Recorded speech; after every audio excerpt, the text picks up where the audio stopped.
नाई ने कहा कि मेरे पांचवें भाई का नाम अलनसचर था। वह बड़ा आलसी और निकम्मा था। वह रोज किसी न किसी मित्र के पास जाकर बेशर्मी से कुछ भीख मांग लेता और खा पी कर पड़ा रहता। मेरा बाप कुछ समय बाद बूढ़ा होकर मर गया। उसने 3150 रुपए छोड़े। इन रुपयों को हम सातों भाइयों ने बराबर बराबर बांट लिया। अलनसचर ने भी अपना भाग पाया और उससे कुछ व्यापार करने की सोची। उसने 450 रुपए के शीशे के बर्तन खरीदे और उन्हें टोकरी में रखकर बाजार में सड़क के किनारे बैठ गया। वहीं एक दर्जी की दुकान थी। एक दिन में दर्जी से उसकी दोस्ती हो गई। अलनसचर वाचाल और मूर्ख तो था ही, हवाई किले भी बनाता रहता था। एक दिन वह दर्जी से कहने लगा, मैं इन 450 के बर्तनों को 900 में बेचूंगा और फिर उससे और बर्तन लूंगा जिन्हें 1800 में बेचूंगा। इसी तरह व्यापार करते करते मेरे पास 30,000 रुपए हो जाएंगे। फिर मैं बहुमूल्य व्यापार सामग्री, माणिक, मोती आदि खरीदूंगा और उनसे काफी मुनाफा कमाऊंगा। जब मेरे पास काफी रुपया हो जाएगा तो मैं एक विशाल भवन खरीदकर दास दासियां भी मोल लूंगा और रईसों की तरह रहूंगा और मेरी प्रसिद्धि सारे नगर में हो जाएगी। मेरे यहाँ बड़े बड़े गवैये और कलावंत आएंगे और मेरे यहाँ रात दिन रास रंग होंगे। मेरा व्यापार भी जारी रहेगा। जब बढ़ते बढ़ते मेरा धन 5 लाख तक पहुंच जाएगा तो मैं यहाँ के मंत्री के पास संदेश भेजूंगा कि अपनी बेटी का विवाह मुझसे कर दे। उसने स्वीकार किया तो ठीक, वरना मैं उसकी बेटी को जबरदस्ती उठा लाऊंगा। फिर जब मंत्री की पुत्री से मेरा विवाह हो जाएगा तो मैं 10 गुलाम खरीदूंगा और शहजादों जैसे बढ़िया कपड़े पहनूंगा और रत्न जटित जीन लगाम वाले असील घोड़े पर चढ़कर शान से मंत्री के घर जाऊंगा। जब मैं उसके महल में पहुंचूंगा तो सभी छोटे बड़े लोग भय और आदर पूर्वक मुझे देखेंगे और मेरा पूर्ण सत्कार करते हुए मुझे अंदर ले जाएंगे। जब मैं ऊपर जाना चाहूंगा तो मेरे नौकर और गुलाम और नौकरों के जमादार अदब से जीने में दोनों ओर खड़े होंगे। वजीर अपना दामाद समझकर मुझे अपने आसन पर बैठने की जगह देगा और स्वयं मेरे सामने बैठेगा। मैं अपने सेवकों से 1000 अशरफियों के 2 तोड़े लाने को कहूंगा। मैं एक तोड़ा वजीर को दूंगा कि यह तुम्हारी बेटी का महर है और दूसरा अपनी इच्छा से तुम्हें देता हूं। मेरी उदारता की चर्चा चारों ओर होने लगेगी। फिर मैं वैसे ही ठाठ बाट से अपने घर आऊंगा। जब मेरी पत्नी सुनेगी कि मैं उसके पिता से मिलने गया था और उसे भेंट दी थी तो वह मेरा एहसान मानेगी और एक उच्च कर्मचारी द्वारा कृतज्ञता का प्रकाशन करेगी। मैं उस कर्मचारी को बढ़िया इनाम दूंगा। कभी कभी मैं अपनी पत्नी पर कृपा करके उसका संग करने के लिए उसके महल में जाऊंगा और वहां भी ऐसी गंभीरता से जाऊंगा कि दाएं बाएं किसी और निगाह न डालूंगा। मेरी पत्नी, जिसका मुख पूर्णमासी के चंद्रमा की तरह होगा, बड़ी सज धज के साथ 16 श्रृंगार करके मेरे सामने आएगी तो मैं गर्व के मारे उसकी ओर आंख भी नहीं उठाऊंगा। फिर उसकी प्रधान सेविकाएं और सखी सहेलियां मेरे सामने आकर विनय करेंगी कि मालिक, आपकी पत्नी, जो आपकी दासी के समान है, आपकी आज्ञा की प्रतीक्षा में है और आपके सामने खड़ी है। कृपा करके उसे अपने आगे बैठ जाने को कहें। मैं फिर भी उन्हें कोई उत्तर नहीं दूंगा। उन्हें इस बात का बड़ा आश्चर्य होगा कि मैं उनकी ओर और अपनी पत्नी की ओर देखता क्यों नहीं हूं। वे लोग बड़ी देर तक मेरे सामने खड़ी होकर मुझसे अपनी पत्नी पर ध्यान देने के लिए अनुनय करती रहेंगी। फिर मैं एक कृपापूर्ण दृष्टि अपनी पत्नी पर डालूंगा, लेकिन फिर निगाह फेर लूंगा। मेरे इस रवैये से मेरी पत्नी की सेविकाएं और साथिनें समझेंगी कि मैं वैसे किसी बात पर नाराज नहीं हूं, किंतु पत्नी का जो साज श्रृंगार किया गया है वह मेरे मन का नहीं है। इसलिए वे उसे दूसरे कक्ष में ले जाएंगी ताकि उसका नए सिरे से साज श्रृंगार करें। इतने समय में मैं भी उठकर नए कपड़े पहन लूंगा। शयन कक्ष में जाने पर भी मैं अपनी पत्नी से पूर्ण उपेक्षा का बर्ताव करूंगा। मैं उसकी ओर एक दृष्टि भी नहीं डालूंगा और उससे एक बात भी नहीं करूंगा। मैं पलंग पर उसकी ओर पीठ करके सो रहूंगा।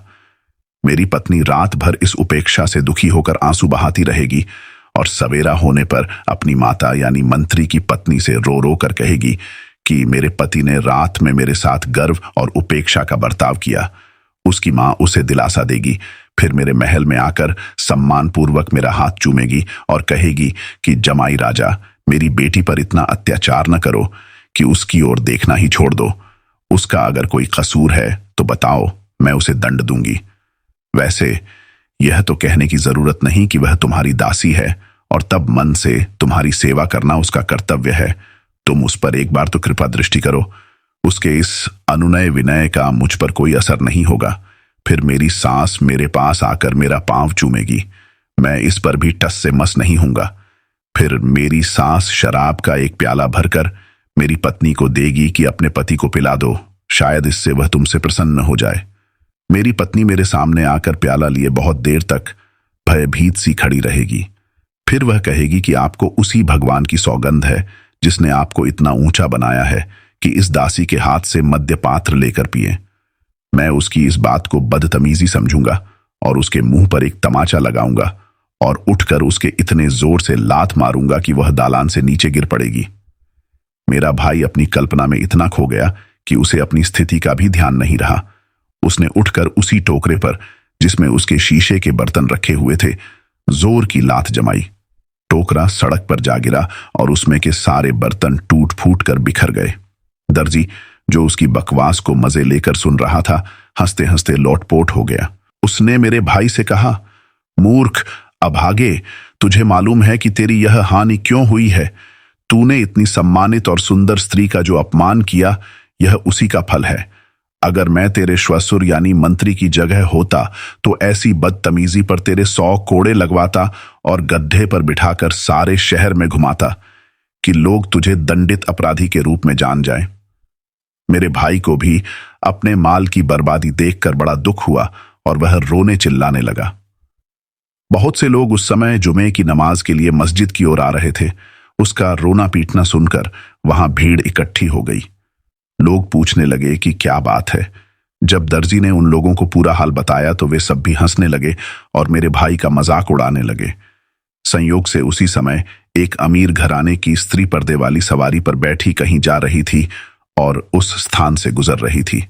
उसने सवारी रुकवाकर भीड़ के लोगों से पूछा कि क्या बात है, कौन रो रहा है और उस पर क्या विपत्ति पड़ी है।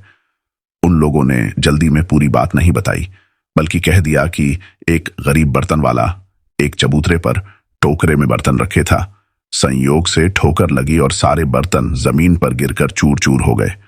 उस स्त्री को दया आई। उसने अपने एक सेवक को अशर्फियों की एक थैली देकर कहा कि उस बेचारे गरीब को दे आओ जिसका नुकसान हुआ है। सेवक ने वह थैली, जिसमें 500 अशर्फियां थीं, मेरे भाई अलंसचर को दी। उसने थैली पाकर बड़ी प्रसन्नता व्यक्त की और उस दानी स्त्री को बहुत से आशीर्वाद देकर थैली लेकर अपने घर चला आया। कुछ ही देर में उसका दरवाजा किसी ने खटखटाया। उसने दरवाजा खोला तो देखा कि एक बुढ़िया खड़ी है। बुढ़िया ने कहा, बेटा, नमाज का समय हो गया है, मुझे एक लोटा पानी दो तो मैं वजू करके नमाज पढ़ लूं। मेरे भाई ने देखा कि वह काफी बूढ़ी है, इसलिए नितांत अपरिचित होने पर भी उसने उसे लाकर पानी दिया। बुढ़िया नमाज पढ़कर मेरे भाई के सामने आई और उसके सामने ऐसे झुकी जैसे नमाज में भगवान के समक्ष झुकते हैं, और फिर उठकर उसे बराबर आशीर्वाद देती रही। मेरे भाई ने उसके फटे कपड़े देखकर समझा कि यह भीख मांग रही है। उसने अशर्फियों की थैली निकाली और उसे 2 अशर्फियां देने लगा। बुढ़िया ने वे अशर्फियां नहीं ली। मेरे भाई अलनश्चर ने बिगड़कर पूछा कि क्या तू इतनी भीख से भी संतुष्ट नहीं है? बुढ़िया ने कहा कि तुमने गलत समझा कि मैं भिखारिन हूं। मैं तो अति धनवान और सुंदर युवती की नौकरानी हूं। वह मुझे बहुत कुछ देती है और मुझे भीख की जरूरत नहीं है। मेरा भाई मूर्ख तो था ही, उस बुढ़िया के फरेब को न समझा और उससे कहने लगा कि हमें भी अपनी मालकिन को दिखाओ। इसके लिए वह उसे इनाम देने लगा।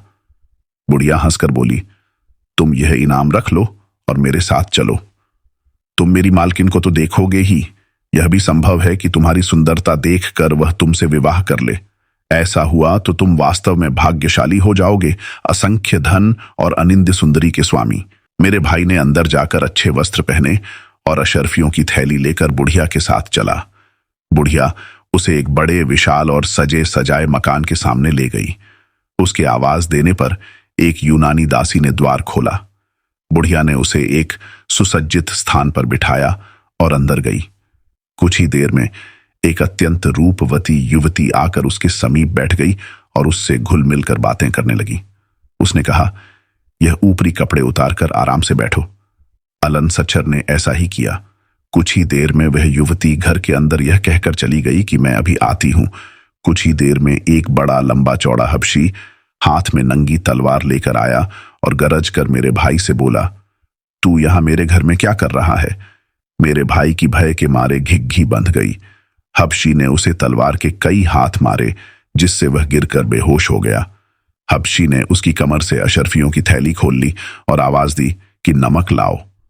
वही यूनानी दासी एक कटोरे में पिसा हुआ नमक ले आई। नमक वह यह देखने के लिए मंगाता था कि उसका शिकार अगर मरा न हो तो वह उसे फिर तलवार मारकर खत्म कर दे।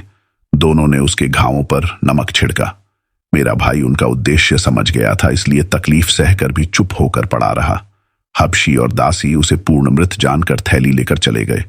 कुछ देर में बुढ़िया फिर आई और मेरे भाई को घसीटती हुई ले गई और एक कोने में बने हुए गड्ढे में फेंक आई, जहां और भी कई लाशें पड़ी हुई थीं। मेरा भाई इस अरसे में तकलीफ की वजह से बेहोश हो गया था। गड्ढे में फेंके जाने के कुछ देर बाद उसे होश आया। वास्तविकता यह थी कि तकलीफ देने के लिए डाला गया नमक ही उसके प्राण बचाने और शक्ति देने का कारण बना। थोड़ी देर के बाद वह उस गड्ढे से निकलकर एक कोने में दबकर बैठा, फिर छुपता छुपाता मकान के दरवाजे पर पहुंचा। जो कुछ कहीं पड़ा मिलता खा पी लेता। 2 दिन बाद बुढ़िया फिर नए शिकार की तलाश में निकली तो यह मौका पाकर भाग निकला और मेरे पास आ गया और मुझसे अपनी सारी विपत्तियों का हाल कहा। महीने भर में उसके सारे घाव भर गए और वह पूर्णतः स्वस्थ हो गया। अब उसने बदला लेने की योजना बनाई। उसने एक बड़ी सी थैली बनाई और उसमें अशर्फियों के बराबर शीशे के टुकड़े भर दिए। फिर उसने बुढ़ियों जैसे कपड़े पहने और कपड़ों के अंदर तलवार छुपाकर हाथ में थैली लेकर निकल पड़ा। संयोग से एक गली में वही धोखेबाज बुढ़िया मिल गई। उसने बूढ़ी स्त्रियों के जैसे स्वर में उससे कहा, बहन, मैं फारस देश की रहने वाली हूं और इस नगर में नई आई हूं। मेरे पास 500 अशर्फियां हैं। मैं चाहती हूं कि उन्हें परख और तौल कर देख लूं कि पूरी और ठीक हैं या नहीं। तुम कहीं से मेरे लिए सिक्के तौलने का तराजू ला दो। उसने उत्तर दिया, बहन, तुम मेरे साथ चली आओ। मुझसे अधिक विश्वसनीय व्यक्ति इस नगर में कोई नहीं है। मेरा पुत्र सर्राफे का काम करता है। वह तुम्हारी अशर्फियां भली भांति तौल और परख देगा, लेकिन जल्दी करो। ऐसा न हो कि वह घर से अपनी दुकान को चला जाए। वह पापिन मेरे भाई को उसी घर में ले गई जिसमें पहले ले गई थी। यूनानी दासी ने पहले की भांति द्वार खोला और मेरे भाई को अंदर ले जाकर एक अच्छी जगह बिठा दिया। बुढ़िया ने कहा, तुम यहीं बैठो, मैं अभी अपने बेटे को लेकर आती हूं। कुछ ही देर में उसका तथाकथित पुत्र यानी वही हत्यारा हबशी आया और कहने लगा कि भाई, मेरे साथ चलो। मेरा भाई अलनस्चर बुढ़िया के वेश में उसके पीछे चल दिया। रास्ते में जब वह हबशी लापरवाह हो गया तो मेरे भाई ने तलवार निकालकर ऐसा हाथ मारा कि उसका सिर कटकर अलग जा पड़ा। अलन सचर ने उसका सिर और धड़ दोनों खींचकर उसी गड्ढे में डाल दिए। इतने में यूनानी दासी बर्तन में पिसा नमक लेकर आई, किंतु बुढ़ियों के वस्त्र पहने नंगी तलवार लिए पुरुष को देख बर्तन फेंक कर भागने लगी। मेरे भाई ने झपट कर उसे पकड़ा और उसका सिर काट दिया। दौड़ भाग और चीख पुकार सुनकर वह बुढ़िया भी वहां आ गई, लेकिन वहां का हाल देखकर जान बचाकर भागने लगी। मेरे भाई ने दौड़कर उसे पकड़ा और कहा, दुष्टा कुकर्मिणी, तूने मुझे पहचाना या नहीं? बुढ़िया कांपती हुई बोली कि मैंने तुम्हें कभी नहीं देखा, पहचानूंगी कैसे? मेरा भाई बोला, तूने देखा कैसे नहीं है, मैं वही हूं जिससे तूने उस गली में नमाज के लिए पानी मांगा था और फिर यहां लाकर अपनी समझ में मरवा डाला है। बुढ़िया हाथ जोड़कर और गिड़गिड़ाकर कहने लगी कि मेरा अपराध क्षमा कर दो, किंतु मेरे भाई ने उस पर दया न की और उसके भी 4 टुकड़े कर दिए। अब मेरे भाई ने उस सुंदर युवती की तलाश की जिससे उसने पहले प्रेमालाप किया था। वह एक अन्य कक्ष में मिली और मेरे भाई को देखकर कांपने लगी। मेरे भाई ने उससे निरपराध जानकर उससे कोई कटु वाक्य न कहा, बल्कि सांत्वना दी और पूछा, सुंदरी, मैंने उन दोनों बदमाश स्त्रियों और हबशी का अंत कर दिया है। अब तुम बताओ कि तुम कौन हो, कहां की रहने वाली हो और इन अत्याचारियों के फंदे में कैसे फंस गई? उसने उत्तर दिया, मैं एक धनी व्यापारी की पत्नी थी। यह बुढ़िया कभी कभी मेरे घर आती थी, लेकिन मुझे यह नहीं मालूम था कि यह कौन है और क्या करती है। एक दिन इसने आकर मुझसे कहा कि मेरे घर विवाह है, तुम उसमें शामिल होने के लिए चलो। इसके बहुत अनुनय विनय करने पर मैं इसके साथ उत्तम उत्तम वस्त्राभूषण पहनकर और 100 अशरफियां लेकर यहां आ गई। यहां से इन लोगों ने मुझे अपने घर न जाने दिया और इसी हबशी के साथ सहवास के लिए मजबूर किया। 3 वर्ष से मैं यहीं रहती हूं। इस हबशी से और इन लोगों के कुकृत्यों में विवशता पूर्वक शामिल होने से मैं बड़ी दुखी थी, किंतु कुछ कर नहीं पाती थी। मेरे भाई ने पूछा कि इन लोगों ने भोले भाले लोगों को मारकर कितना धन जमा किया है। उसने कहा कि धन तो इतना है कि तुम सारी आयु आराम से रह सकते हो। यह कहकर वह उसे कई कमरों में ले गई, जहां पर कई संदूक मुद्राओं आदि से भरे थे। मेरे भाई की यह देखकर आंखें फट गईं। उस स्त्री ने उससे कहा कि तुम बाहर जाकर कुछ मजदूर ले आओ, तो हम लोग यह सब यहां से उठाकर ले चलें। मेरा भाई बाहर जाकर बाजार की तरफ दौड़ गया और कई मजदूर लेकर आ गया, किंतु उसे देखकर आश्चर्य हुआ कि इतनी देर में वह स्त्री संदूकों के समेत गायब हो गई। केवल एक कोने में अनुमानतः 500 अशरफियों के मूल्य का सामान पड़ा हुआ था। मेरे भाई ने सोचा कि चलो जो कुछ हाथ आया वही बहुत है, और मजदूरों से वही सामान उठवाकर अपने घर आ गया। दुर्भाग्य से मजदूरों को लाने के बाद उसने उस घर का दरवाजा बंद नहीं किया था, न बाहर जाने पर घर को ताला लगाया। अतएव आसपास के लोग वहां आ गए और मजदूरों को सामान उठाए हुए जाते देखकर और घर को खाली पाकर काजी के यहां चले गए और उससे सारा मामला बता दिया। मेरा भाई अपने घर में एक रात निश्चिंत होकर सो रहा था कि कई सिपाही आए और उसे पकड़कर काजी के पास ले गए। काजी ने उससे पूछा कि यह सामान कहाँ मिला। उसने कहा कि मैं ये सारी बातें सच सच आपको बताऊंगा, किंतु आप यह आश्वासन दें कि मुझे दंड न दिया जाएगा। काजी ने कहा, सच बोलने पर मैं तुझे दंड न दूंगा। अतएव मेरे भाई ने सारी घटनाएं उसे आद्योपांत बता दी।